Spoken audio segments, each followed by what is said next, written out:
importante na, ginatudlogin natin. Pero paghambal sa Diyos, may ship, wala kita pag-alam.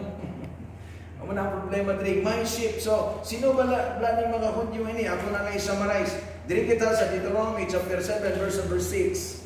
I-summarize ko na, Deuteronomy 7:6, medyo paspas mo ako gumay para hindi lang ako ma-delay. Verse number 6, Sambaldra, for thou art an holy people unto the Lord thy God. So, klaro rin sa Old Testament, they had the tabernacles, the first temple, the second temple, and those places where the covenant of God, our blood is being spirit. Muna mo ang first covenant with Moses. Muna nga, thou art an holy. Muna na holy sila, hindi nga good words, kundi sa blood ng gid, no? Unto the Lord thy God hath chosen thee to be a special people above all the Filipinos on the face of the earth. O, Filipinos lang, Filipinos lang kita, hindi makita Amerikano. Pero klaro rin, lawagin sa aton. So, there is something that we just don't dig up sa mga sikreto sa Diyos nga dapat bilhin na tumabalaan. Okay, proceed kita sa Isaiah 52 verse 7. Ang hambal sa Isaiah 52:7, how beautiful, ang pinaka-blessed ng mga tao sa churches are those that shares the gospel of the Lord Jesus Christ, that uses the faith to visit, that brings out visitors, pakantugin sa church, out of their houses, nga galakat gid tabang sang during sa trust distribution, soul winning, street preaching, kahit anong ministries, galakat, hindi attractive sang Dios ang mga gold, mga silver, mga diamonds, wala. Ang attractive siya kita gidiya. Kay kita na mo ang third temple, destroyed na ang tabernacle, first temple, second temple, ang ginihimo sa Dios na third temple. It's a human being, a believers, kagalakaw gid, gasir ang gospel. So, Ambaldra, how beautiful upon the mountains are the feet of him that bringeth good tidings, that publisheth peace, that bringeth good tidings of good, that publisheth salvation. Itana sa church. Pero may ara gid ginahambal, that saith unto Zion. Zion refers to the Jews. Wag po natin i-interchange na Hudyo ay hindi po. That saith thy God reigneth. So, desires ng Diyos, even in the Old Testament, nga sila gid maluwas. Desire gid galingan niya. And there were Gentiles in the Old Testament na naluwas, pero klarohon pa lang, ang preacher Jewish. Amen?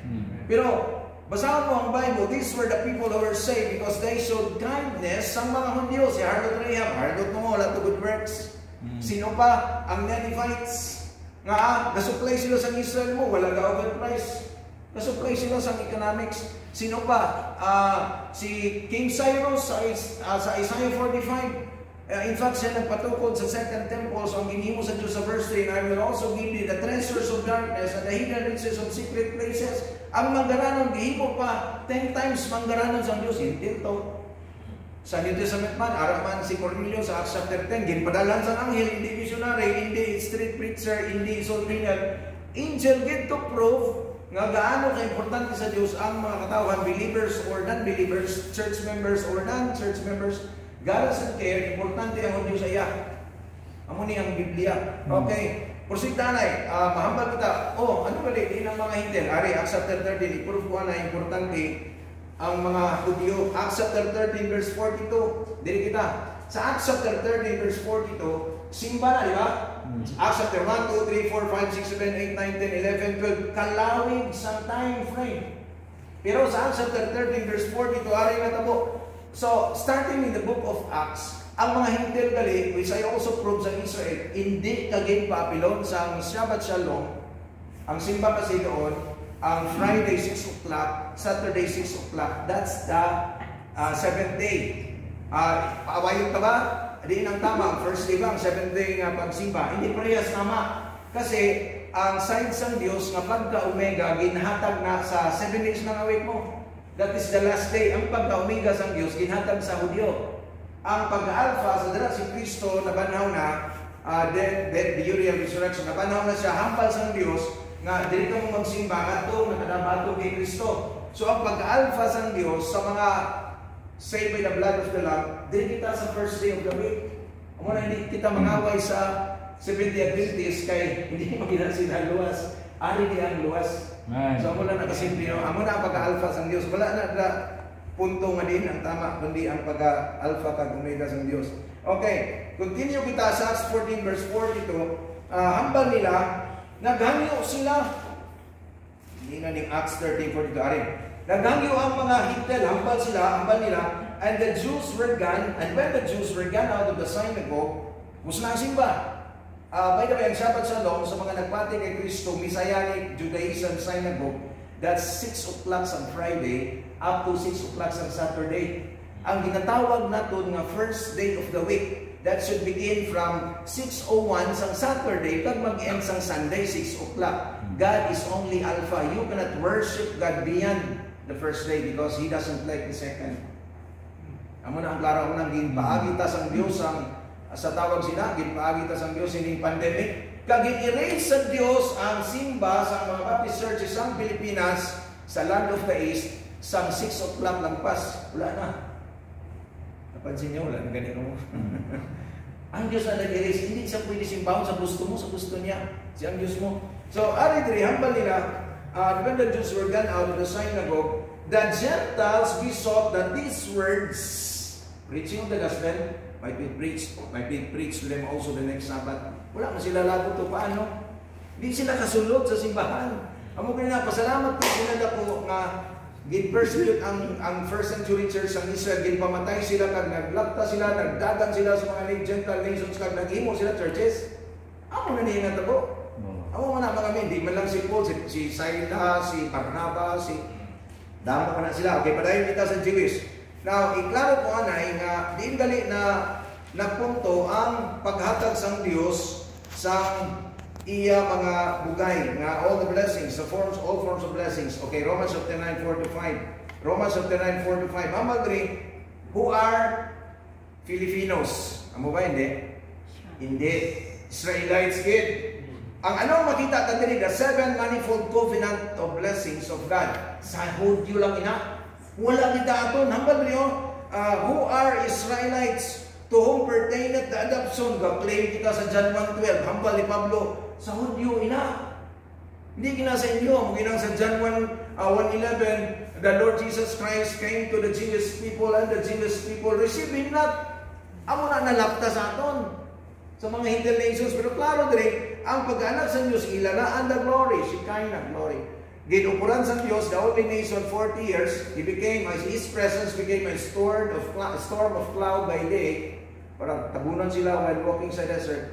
And that storm also became a storm of cloud by night, para hayag, sanag. So, para may ilaw sila during night time. That's Shekinah, 40 years. Muna wala sila, ginpabayan sila sa kalaban, kay alam ng kalaban po na ang Diyos andoon. Upod din sa kanila, uban sa kanila, okay. And the covenants. What do you mean by covenants? Hambal sa Hudyo sa nakon. Ang pinakataas kong nadadala na by the grace of God, debate na, hindi na libre. Ang assistant rabbi si Bartolomeo sa Israel, debate kami 2 hours pagkatos. Pero hindi ako gasabat ha, klaro ko, hindi ako ang gasabat. Na prove ko sa sarili ko nga gusto na ko challenge mo sa debate, pero pag Hudyo ang kadebate mo, why kagid? Ang balong ko sa mga diretso, mag-share ka sa gospel sa akon. First, mamangkot anay ako, hindi ka na magpatuloy. Ano ang pangalan sa Diyos sa Israel in Hebrew? Kasi hindi ako maniniwala sa iyo kung hindi mo kilala dahil paano ka naligtas na hindi mo kilala ang aming Diyos. Amo na. Hamdalon mo, Jesus Christ, hindi ka ligtas. Amo na sa Hudyo. Amo na imposible sa ila, maligtas ka na hindi mo alam ang Diyos ng Israel. So, ganun yan. Where do you get your authority? I'm a Jewish. You are not Jewish. We study mitzvah. You did not study mitzvah. You don't know our God. Where is your authority coming from to share to me what you call the gospel? Muna ang question nila, pero may mga sabat kita na may training man kami. Pero, klaro dire, ano pag ilaw? Amo galing na. He told me, what do you call that book that you are using? I told him, this is our Old Testament and New Testament. That's good that you are calling it that way. Because that is our Old Covenant and New Covenant. That is not yours. Insulto naman ako. Grabe ang Hudyo ka nang ma-amaze ka ba? Tama no? Kaya ginpulot ka lang, kagibasa ka, kag-testamento lang tawag ka. Ginbasa ka lang mo. Ginpatihan ka, ginklaim ka, ginagaw ka sa ila. Pero nila gini covenant, bisan hindi sila luwas ila ni. Wala kita diya. Ano ang pali Pablo? Ambal niya, ang Old and New Testaments, ina na, the giving of the law, the teaching of the law. Nga pastor na nila, patuloy ka preach day. Ano pagin? The service of God, tugtog musical instruments, ang mga choir, may screening committee ka na. Sa time sa Levites, ang balon ka na to, uli ko to, kay sintonado ikaw, laklabot ni. Nga, may screening committee sa aton wala na. Inusab ta. Ano pa? The promises. The promise makadto kag langit, glorified body ka, tapos mag-marriage supper of the Lamb, mahimong ka bride of Christ, mag-reign ka 1,000 years, magkanto ka sa new heaven and new earth. Sa Hudyo na. Di na aton. Okay, finally, ika-7, whose are the fathers, and of whom was concerning the flesh, Christ name. So, klaro? Hindi tayo change ang history sa Bible. Because we make it as if it appears na kita ang ginpakamatyan gid ni Kristo. May ano na mo, stages sa salvation ta. Kaya Hudyo sa ila gid ni tanan. So iklaro pa, si Kristo nga napatay, amo ni ang first niya gagin kumanggit, amo gini ang first great commissions ni Kristo.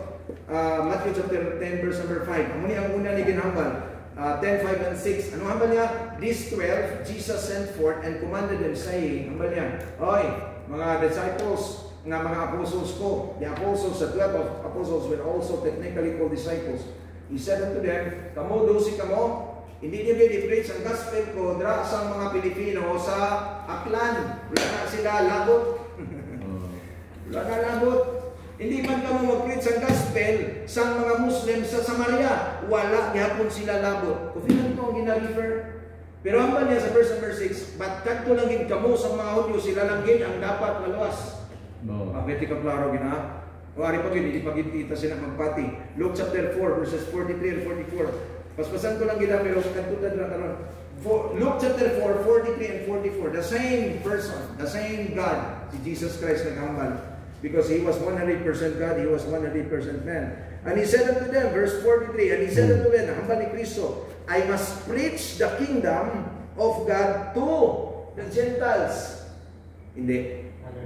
Other cities lang sa Israel. Nga adra siya ginpadala sa Father mo. And then verse number 44, gin-confirm niya, hambal ni Kristo, I must preach the kingdom of God to other cities, klaro ko, of Israel, sa nation Israel also, for therefore am I sent. Ketika klaro, verse number 44, and he preached in the churches. Uy, synagogues. Synagogues lang din. So, klaro na natin, klaro na, nga, anong dali natabo? So, si Kristo gali ang muni. Ang muna karoon, importante sila, mabala nyo. Si Kristo gali din padala sa Father to redeem the Jewish people for the covenant that He stood with, ang God the Father. Nag-abot si Kristo, gin-fulfill niya. So, hambal sa mga question, art thou the Son of God na mag-save sa amon? No. The will of the Father, gina-refer niya back sa Father. The will of the Father, amo ni gusto sa tatay ko, amo ni gusto. The will of the Father, hindi niya gina-claim personally. So, siya napatay, gilubong na ba na, i-summarize ko. Wala kaya po sila nagpati. Ang ginambal ni Pablo, gin-summarize na naman ni Pablo. Romans chapter 11 verse 11. Romans 11 verse 11. Hambal ni Pablo, I say then, have they stumbled that they should fall? Or the question is seemingly like this, is it intentional on the part of God na gin-blocking sila so that sila magkarados mo para sila magkadto sa impyerno?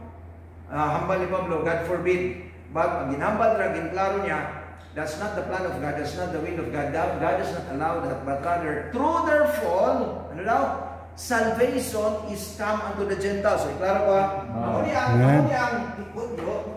ang hintel. Pero di ka klaro si Kristo nagdagto lang yung diri. Di in-reject siya mo siya napatay, ilubong na ba? In-reject niya po siya. So, gihambal niya, Matthew 28:18. Ano hambal niya? All power is now given unto me.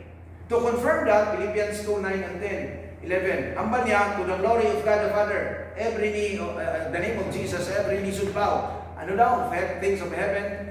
Hindi na ang Diyos ang mabaw kay Kristo, ang God the Holy Spirit, God the Father. Hindi po. All things po, created beings lang. So angels, created under sa terrestrial body, and those who died under the earth. Pati mo na, literal mo na, under mga fishes, under the earth man sila. Pero, klaro, that they should bow. So, hambal ni Kristo, karon, ari na sa ako ng tanan, authority to save. Klaro? Ang ginhimo ganin niya, wala ni kasimple. Hindi ka mo magbaton, ha? ang tawag dira sa new modern age nga terminology, na-scam siya. Sa iyang kamatayon sa Hudyo. Pero ang purpose sa iyang kamatayon sa Hudyo to fulfill the will of the Father.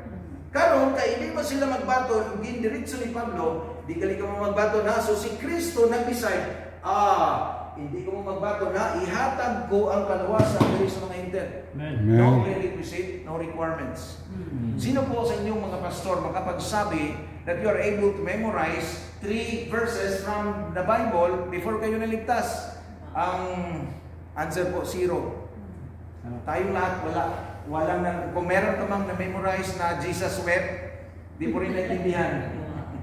Kasi ganun ang reality, without the Holy Spirit within us, wala po tayong connection sa Diyos. So klaro, ginhatag niya sa hintel, tapos, ang purpose for giving that to the Gentiles? Aral lang sa last part, sa last phrase, salvation is come unto the Gentiles. I-qualify ko na yan. Ginhatag, so wala ka ginbuhat. Amen? Wala gid ka ginbuhat. Gintuktok ka sa balay mo. Ginkantuan ka. Ginpadalhan ka sa Diyos, ang soul winner. Members ng church, ambassador of Christ. Naghambal ka pa. Kay laki man Muslim. Hambal ka na pastor man. Ay, Ginoo, pastor, mabatong ngayon sa tuba. Ginoo ba? Mamo na natabo. Ang makarelate mo kung katawa mo kaagi sa mga tubay. Sa mga women, dahay, mga baptist na bidara, ang nanay mo, ay wala din nanay. Ang balya mo, basta, baptist ka mo, baptist ba? Baptist ka mo, gamay mo bata, bay, ang bal nanay mo, basta baptist, wala siya din, nay, wala na rin, wala, ang bala. Ano daw? Ginpangita ka mo, kaginluwas ka.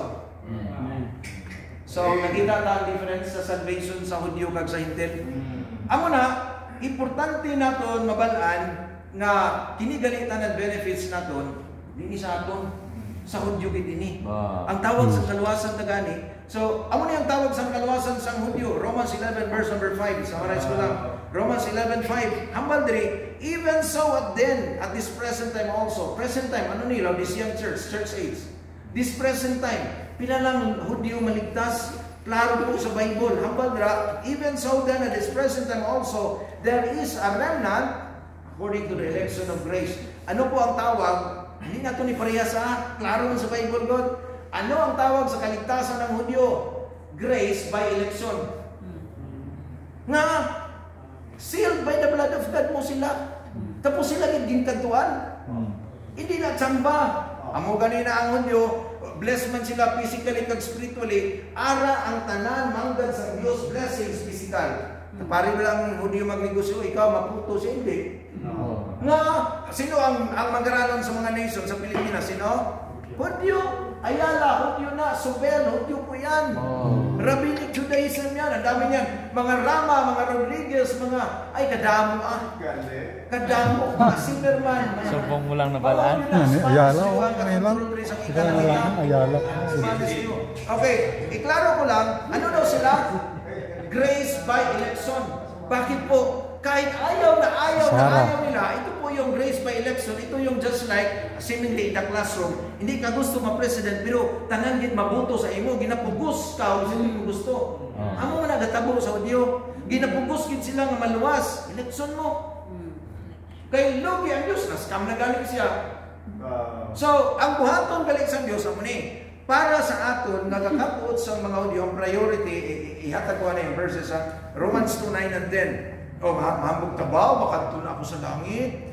Tapos makadto ako sa judgment seat of Christ. May damo ako ng reward. Feeling close lang po tayo sa Diyos. Feeling close lang tayo. Konsuelo lang ni Pablo sinabi, para sa mga ligtas na Hudyo at Hintil, there's no more difference. Pero klaro po sa Bible, there is a great difference between a Jewish person who is not saved and a Gentile person who is not saved. Because in 1 Corinthians 10:32, there are only 3 groups that God recognizes in His work of salvation. Provoke not, hindi niyo i-offend, ang una, Hudyo, tapos Hintil, tapos Church of God. 3 ka grupo lang, pero 2 ka grupo lang niluwas. Hudyo niluwas, Hintil niluwas, ang luwas, ali sa Church of God. Ang wala ka simple. So, depende sa Hudyo, mabatong siya kay Kristo, mapabilin sa pagka-Hudyo, hindi siya luwas. Ang Hintil, di magbatong kay Kristo, mapabilin sa pagka-Hintil. Pero kita, nga hintel nga nahimo Hudyo na change gid kita. Pagkaluwas nato natig-an ang atong ulo. Hindi na magpati. Tama. May ano. Bawas na ako sino papatiyan to. Wala na. Ang una problema na Hudyo kita. Nagudyo-udyoan.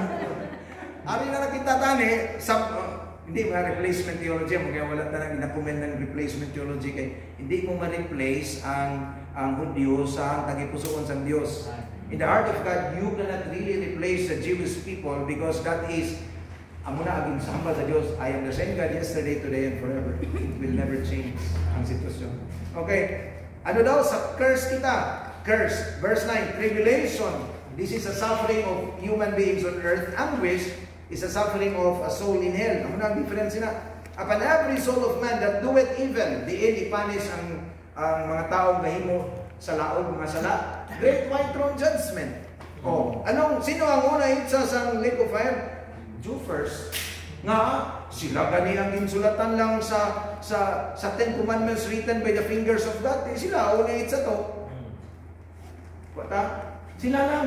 And then, hambal sa Diyos, also of the Gentile. Wow, sunod lang ganita. Pero hulog yapon ng Gentile mo. Pero may priority. Wata? Bisan paghulog sa lake of fire, priority gid, target din sang Dios ang Hudyo. Ikaw na to gitagaan sang tanan nga manggad ko, hindi ka pagit. Ito sila yun ay hulog. O karon dili kita sa judgment seat of Christ. Kasi feeling close tayo sa Panginoon ng Hudyo. Ari verse number 10. But glory, honor, and peace to every man that worketh good. Diin ginabayran ng good works. You must be first saved muna para mabayran ikaw sa judgment seat of Christ. Ang manang ginambal rin of the Jew first pa rin. Sapagkat 4,000 years po muna ang dumaan bago po namatay si Kristo sa cross for the rest of the 2,000 years. Close na. Dito lang po tayo napasok ang structural salvation ng Gentile. I'm going to show it afterwards. Okay, proceed tayo sa next.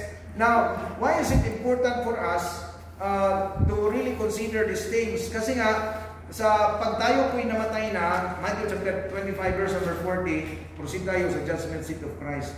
There's going to be one day a reckoning, an accounting of the things that we do as missionaries, as pastors, as the one who gives the lessons from the words of God. Kasi kayo naman nagdedetermine, amen? Ang hambal ng Diyos nga teach the whole counsel of God naman. Dapat alam ng mga members yan lahat. So, careful tayo sa mga doctrines. Kasi pag mali ang teaching diyan na pumasok, mali ang interpretation. So, mo kanina, may prophecy, comparing scriptures with prophecy, Old Testament, to scriptures, fulfillment in the New Testament. So, that's prophecy and fulfillment. Matthew 25 verse number 40, ang ginampal diri, amuni. So, si Kristo nga napatay para sa mga Hudyo, amuni, karoon ko. Gitagaan lang niya chance ang intel, hindi siya obligado. Gitagaan lang gini chance. Ang tanan dili nasa iya, hindi pinapatunon. Pero ara na gitani, ginhatod na gani. Imagine imo bata, ipartihan mo kag magluto gid ikaw, nagpulaw ka mo sa husband and wife, nagpulaw gid tapos hindi siya magkadto sa birthday niya. Pakaon mo dra bisan sino. Amo na natabo sa pakaon diri sa mga intel. We were considered dogs. Sa Old Testament. Sa New Testament, yes, the same. Ano ang proof? Ang Greek woman bala, ang niya, Lord, ang ako 9-year-old nga daughter has a devil inside of her. Pakihil man, Lord, ato siya balay. Ang ni Kristo, anong ginsabat gani? Hoy, babae. Wala sa, hoy, madam, good morning, kid. Wala, hoy, babae. Pwede ba ihatag ko ang pagkaon sa mga bata nga kuwaon ko kag ihatag sa itawo sa inyo nga mga ido mo. Sakit, di ba? Pero ganito lang po ang encouragement ko sa bawat isa sa atin. Ano pong gusto ninyo? Tayo po, parang tayo po ang pinipray sa lahat ng verses ng Bible from Old to New Testament. Pero pupunta ka ng impyerno, o tatawagin ka from the Old Testament as dogs, pakanto sa New Testament, pakanto ka sa langit. Din ka, first situation o sa second situation. Masalamat kita sa second situation kita. Ido gani kita, wala ulos. Pero, ang tanan nila manggad aton. Oh, doon na lang ako. Pasalamat ako ha. Hindi ako Hudyo. Udyo pa ako, hindi ko magpati kay Kristo, hindi ko makabato. So pasalamat kita po. Amo na, dili kita sa Matthew 25, hambal ni Kristo and the King. And the King, one day, may reckoning po. And the King, Matthew 25 verse number 40, and the King shall answer and say unto them, there's no other king that we will face in the near future, it's only the Lord Jesus Christ. Hambal din, and say unto them, verily I say unto you, una, ginhambal them, said unto them, damo. Tama? Sa sulod sang church, sa body, damo members, damo, individual mo, iba mag-isip, bawat isa. Eh ngayon, wala tayo, hindi naman yan robot na makontrol mo. What we can really teach is for them to be loyal. Nangalay na ako eh. Parang, magtutong sila, kaya mag-loyal sa atin, kung ma-discourage ikaw, di pa backslide na. Sa Diyos naging mag-loyal kayo para sigurado kitang hindi ka niya bayaan. Okay. And the King, the Lord Jesus Christ, shall answer, ula mo, siya nagambal, and say unto them, damo sila, verily I say unto you. And them was addressed by the Lord, many, not many, damo, was addressed by the Lord Jesus Christ as one body, because the church, though we have many members inside that church, America, 200,000, every Sunday worship service, abot sila 200,000, 150,000, but they can only be addressed as one body. Ang body ni Kristo, I say unto you, inasmuch as you have done it, post mo na kita. Ano ba ginahimo sa mga churches? Is it not to share and preach the gospel for people to be saved? Ang mga ang trabaho ng church. Ang mga hambal ni Kristo, inasmuch as you have done it, ang pagpabatong sa Messiah, sa sino? To one of the least, ang pinaka-ultimo, sa mga Hudyo, mga utod po. Ano daw? Ye have done it unto me. So ang Jewish ministry and evangelization, this is the only ministry, hambal ni Kristo, na ang Diyos po may utang sa church. Pwede ka klaro din. Ang Diyos po may utang sa church kung, klaro, makadala kita for the entire 70 years of existence, wala pakialam ang Diyos. Magkanto kita sa judgment seat of Christ, pamangkuton kita sa Diyos. Pastor, pila ka kalag sa Hudyo, ay, amo lang galing yung pakamatyan, tama? Pila ka kalag sa pakamatyan, bugid, nga bata ko ang insecure mo, maluwas. Mahambal na itong kaso, Lord, ang amon bala, Lord, nga annual nga tithes of offerings, kay damo sa US, manggarano mo, billions of dollars, ay hindi na mo. Damo kami, Lord, na send out ng missionaries, hindi na mo. Hudyo nga naluwas ang question po. Ano ang pinaka-importante ng question na masabata? Ang hambal ni Kristo, one lang of the list of this, my brethren. He doesn't care. He existed as a church for 200, 300, 400 years. He doesn't care. Many members, 5 lang, 20 lang. Pero ang importante, kadala isa, may utang pa si Kristo sa imo. This is the only ministry. Hambal sa Diyos siya, makautang sa tao. Kaya ang Diyos hindi ka utang sa tao. Pero kanigin, klaro ni Kristo, nakautang ako. I-confirm ka kung tuod mo na, verse 37, atras lang kita. Klaro mo, ginklaro gin. Amo na ginhambal sa verse 37, then shall the righteous answer him saying, Lord, wala sila nagbatong sa reward. Lord, we don't deserve these rewards. Hindi anay, Lord, hindi anay hatag. In-question pa nilang reward. They said, Lord, when saw we thee an hunger, and we feed thee? Or when saw we thee a thirst, dinuhaw ikaw, kaginpainom ka namon? Wala man. Nag-feeding kami, Lord, wala man to. Wala man ikaw to. Ara to mga mga bata, wala ka lang kabalo. Isa sa kabataan to, anak sang Hudyo, apo sang Hudyo. Kag naapil sa pagbabatong kay Kristo, kag nag-apil man sa lugaw-lugaw nyo. Na-save, wala ka lang kabalo sila. Wala man ri, sa kapis, sa aplan, sa ruwas, wala man Hudyo. Di ka kambal sila. Di ka kambal sila.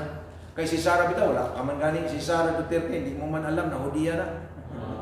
Hudiya na Amo ganina nga ang mga congressman karong nagatira, ginabaha sila.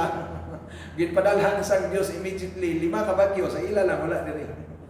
Pasalamat kita sila. Ano pang hambal sa 37? Then shall the righteous answer him saying, Lord, when saw we thee an hunger and we feed thee, or a thirst and we give thee to drink? When saw we thee a stranger? Amo ni ginahambal ta. Pasalamat kita church that we have a Jewish visitor this morning. Ay mali. Tama galing nga hembal mo ni. Pasalamat kita church na nagbalik na ang tagiyas ang church diri karon.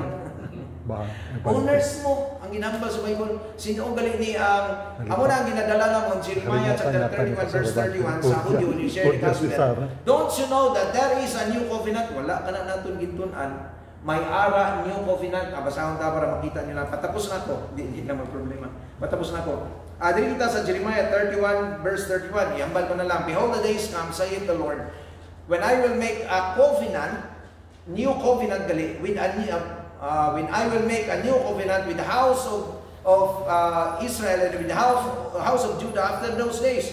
Now, ano nang new covenant? Ginhambal na diri sa Hebrews chapter 8 to 10. Sulod kita gamay lang. Hebrews chapter 8 verses 8 to 10. Ano na ang new covenant? Verse number 7.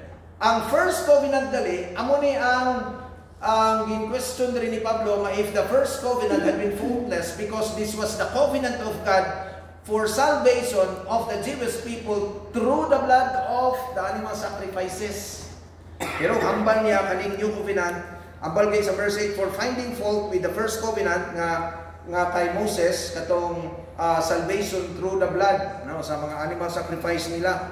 Verse number 8, exactly din repeat ang Jeremiah 31 verse 31. God said through Paul, behold, the days come, saith the Lord, and I will make a new covenant with the house of Israel, with the house of Judah, not according to the covenant that I made with your fathers. Ang muna niya ang first covenant sa verse number 7, referring back to verse 7. Verse 10 kita, this is the covenant that I will make. Ang muna niya, ano na niya? Magbatod ka kay Kristo, kag ang body mo himuon ka third temple sa Dios, and it's already the Holy Spirit within you that makes the mitzvah. Ano nang mitzvah? 623 covenants on earth by God, just for you to be. That's consider ni Paul as our schoolmaster for us to be able to know how holy is God. Di ka gani ka memorize 10 verses, but buhaton mo pa ang 623 commands every day. Di ka nito na makaya. So, amo galing ni, no? Galatians 6:22, amo na nga kato na mga fruits of the Spirit. Ang gahimo good works na the Holy Spirit within us. So, kung wala kita Holy Spirit, our good works are as filthy rags. Amo na simple. Kaya Holy Spirit man ang gahimo good works. So, may obligasyon gali ang Dios mag-bless. Amo nang in relation sa prayer, i-appeal ko lang gamay Jeremiah 51 verse number 50. Jeremiah 51 verse number 50, kay pakadto na kita no, kay wala kita ga-pray. Wala man nun rin, ano buhaton ta? Bisan prayer na lang, kay required ini. Wala lang nato natunan gid. Jeremiah 51 verse number 50, hambal sa Dios 50, hambal ra, ye that have escaped the sword, this is this person, ginpalaya sila sa promised land because nagsalaman. So walang problema, binalaya sila. Hindi na problema sa Dios, pero hambal sa Dios ang muni. Go away through Jeremiah. Go away, stand that still. Ang Hudyo po ay naka-escape sa sword physically. Kaya hindi sila naubos. Ang mga Hintel po na nandito na sa church, naka-escape man sa sword spiritually. Kasi dati papunta tayo ng impyerno, ngayon papunta na ng langit, tama? So parehas lang ang commandment. Ang commandment states that amo ni ang rules ng Diyos sa blessings. Diri kita sa verse number 50, usapon ko kung itaw ko. 51 verse number 50. Ari, ye that have escaped the sword, go away, stand that still. Remember the Lord afar off. Hambal sa Diyos, bisan diin ka mo makadto, in any parts of the world, you only pray to the God of Israel. And then, when you pray to the God of Israel, the rule is, and let Jerusalem come into your mind. Ano ang gusto sa Diyos sa Israel? Ginpakagat yan ko, gintagaan ko sa covenants, hindi niyo yan ko. Klaro, i-pray din natin gali ang Diyo. So, maglapta kita diretso. Amo nang sa Psalm 22 verse 6, ano na? Pray for the peace of Jerusalem, they shall prosper that love thee. Amo nang ginhambal sa Genesis 12:3. I will bless them that will bless thee. Aliyo. Tanan nga mangga, dara na sa Diyo. Bless na sila mo. Pero gusto sa Dios, as a God of the universe, gin-bless na niya ang Diyo. Pero, gusto sa Dios, ma-ensure na ma-bless din sila. So, sino ang in-require niya? Ang intel. Ano ang ginambal sa Genesis 12:3? I will bless them. Gentiles po yan. Gentiles yan, hindi yan Hudyo. I will bless them. Not the entire Gentile people, but only them from the Gentiles who will bless the Jews. Nga, wala kang blessing, sambal sa Diyos. Ari nga sa Hudyo tanan. Para may ara ka mo, at imanin lang ang tao, maging bless ko na. Ihatag ko sa inyo. Kaya nga, ang problema sa Diyos, ang blessings continuing, ongoing, even up to today, ginahanap sa Diyos sila, ga-refuse sila, pamangkuta ba lang Diyos, sino nagpahimo sa imo manggaranon? Who made you a rich person? Hindi ba yung claim? It's because of me. O, hindi, wala pulos. Kuha nyo? So, ang ginimo sa Diyos, para mag-bless, ang blessing na intended para sa Hudyo, gusto lang niya mga luwas ang Hudyo mo. Ang mga ginahatag niya sa intel, para mag-volunteer to. So, klaro galing sa procedure, wala pong kaligtasan ang Rabbinic Judaism, Messianic Judaism. Though a Messianic Judaism is waiting for the Messiah, their problem really is they don't have the right gospel. And so, ang mga members ng church, ang church mismo should send out someone para mag-share sa gospel, kag mag-infiltrate, kag dapat kita to ang magrabay or magrebi sa ila. Kaya kung dili kita magsunod dito, dili sila maluwas. Ano na ginahibong nila Pablo, nila Kristo? Sila gid nagkadto para maluwas. Kaya hindi ka mag-expect ang Hudyo magbatol kay Kristo. Hindi na matabo. Dibatihon mo na eh. Imagine 4,000 years nga doctrine, dibatihon mo lang 1-2 hours para magbatol. Ano ba lang ang discrepancy? Kung hindi ka kabalo, ang pamangkot, amo niya ang pamangkot to. Aba, ang blood lang, ang bugidang. Oh, release, Leviticus 17 verse 11, so only the blood that can atone the souls of men. Di ka man gagamit sa Hebrews, wala man bulitada sa wala New Testament. Maghambal ka naman, hindi mo na mo, kaya hambal sa Diyos, kung wala kang kwarta, wala kang money, hindi, 3 dabs, kung wala, 3 katok mo, pag wala agad, isa ka padihado, isa ka plato lang harina, di mo na blood. Amo na ay, grabe magrason. Amo pag ini, abaw, kung wala blood, wala forgiveness of sins. Nga si Jonah, mamangkot ako sa imo, di ka man kapusin, nga hindi mo sa bato na pamangkot. Kaya may question man siya sa topic, isatisfy mo anay. Si Jonah nagkanto sa Nineveh, gipanwalis ang Diyos sa 8 words lang. Ano ang focus ang wali niya? Repentance lang po. Nga naman, ginambal nga naluwas ang Nineveh, di ng blood. Amo na mag-question ng Diyos. Maghambal ka, si Kristo anak sang Diyos, ba hindi ko magbati? Ano rason mo hindi ka magbati? Kadto kita sa imong libro na New Testament, Luke chapter 2, Matthew chapter 1, Jesus Christ, the son of David, the son of Joseph, the son of Mary. Ikaw naghambal si Jesus, anak sang Diyos, ang imong Biblia naghambal anak siya sa tao. Sino ang nagbuting? Grabe ang Diyos, amo nang hambalong na lang mo. Kami nga missionary sa Audio, andad na kami sa sampal-sampal, ng tamang-tamakan, ka-insulto, wala na, gadulot sa ako na yan. Seryoso akong mga tao, pero hindi na ko yan basta-basta mo mabuli, kaya nga, andad na ko sina. Kaya kung mabuli ka pa lang, ma-offend ka, wala din maluwas na Hudyo, kung manahambal ni Kristo. Una pa, manahambal niya kay Timothy. Oy, Timothy, study to show thyself approved unto God. Sa ilong ko pa, trabahan isang Diyos, hindi dapat maulawan. Kasi ika-represent sa Diyos, tapos panggutong ka, hindi ka magaling kabalo, maan. Wala pulos. Grabe yan mo, di ba? Pero pasalamat isa sa grasya sa Diyos. Pero, klaro gid, isa lang. Useless po ang ministry natin because klaro naman sa Bible. By the way, itong sa prayer, i-conclude ko lang. James chapter 4 verse 3, James 4:3. Hambal dira, anong ginabang? I-ask, gapangayo ka mo sa Diyos. Ano? Hindi ba? Sino kapangayo sa Diyos? Klaro lang nga si Hintel na. I-prove ko nga si Hintel. Sino Hudyo diri? Why? Hintel na lang na. Kuwata, wala man Hudyo sa church. And you will say, wala man Hudyo diri. Kanto kita sa America. We go now to America, Australia. This is now the Baptist church. At the back of the community sa Baptist church, mga Jewish, you ask the same question to that particular specific church. And you say, who is Jewish here? Zero pa rin. Wala. So, ang ginambalan galing ni James, ang mga believers, pero mga in the generations to come, mga hintil galing ni.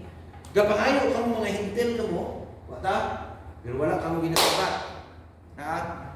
Kaya ang aton galing pag-ampo, two-way mo ang prayer, two-way na, ang one way dira, ang Diyos naman sabat, maghatag sa imo request.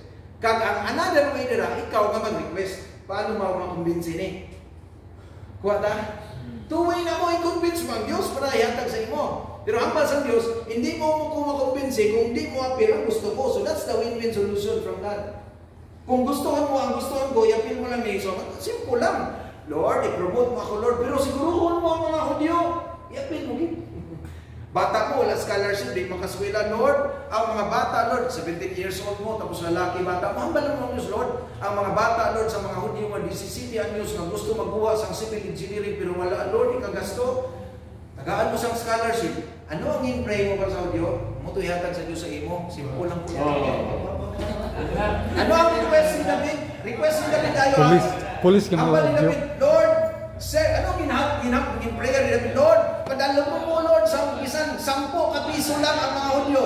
Hindi gid.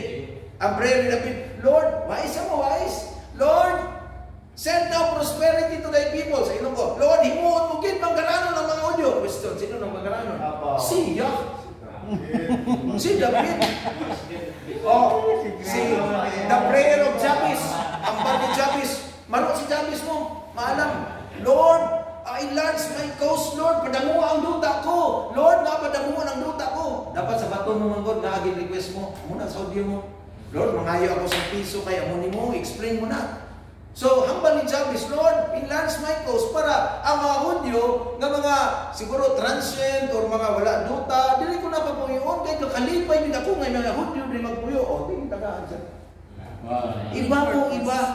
Nga, hindi gani kita, na-save lang kita. Yes, hambal ni Pablo, wala man ka mo kalainan, pero hindi talaga kalimtan po, hambal ni Pablo, nga kita adapted lang, grafted in lang. Di man kita. Describe pa gani kita. Amo niyo, ang Diyos siya ang ugat, siya ang puno, siya ang branches, siya ang dahon, then nagatalk kita about sa bunga. Ang branches, ang Hudyo gani ang branches, gin pa mo tol. Ano ang problema sa branches gin po tol? Pirti katamis na mo kung magbunga, wala man ka bunga. So ang gin-explain ni Pablo, di lang ng trina, Fig tree. Hindi lang ang fig tree, wala man ka mo kakita. Ako sa Israel nakita ko. Mangga na lang kita, para klaro ko. Ang mangga daw na pirti katamis, na halin sa Gimaras, ang na world class. Pirti kakaon, tamis di ka, wala man ang bunga. Ari ang agriculturist karon, silingan mo. Ang ginimo niya, gipantapas niya ang tanan nga branches, kaggadto siya sa forest, nangita tumangga nga pirti gid kaaslong, wala gani ga-harvest. Bisan maghakot ka isang dump truck, i-load mo sa balay, hindi na nito, hindi, kabisin na. Wala kang baton. Tapos, kita ko mo to. Tapos, namunga na. Ginpuli kita mo, tapos ginkaon kita sa Diyos. Pamatyagan nyo, tamis kita, hindi. Amo nang kahuhuya, ang ginpuli sa Diyos, ari na sa church karon kaginluwas, mga members ng church, basi pala na scam ang Diyos, mas labaw pa kagahi ulo sa mga Amo lang na karon, alis, may ara kita, idea lang ba, hindi ko mo ginamaubos kay ang third lecture na damo na hambal. Diri kita sa name of God. Okay, diri kita sa name of God. Itudlo ko ang mga butang lang wala niyo na balaan. Pero ari ni sa mga Hudyo nga teachings, and then si sa katudlo gali kani prophecy para mapadalban pagit na mapadalban si visionary katudlo gali. Diri kita una sa the name of God kay ari diri ang sekreto. Okay, ano ang pangalan sa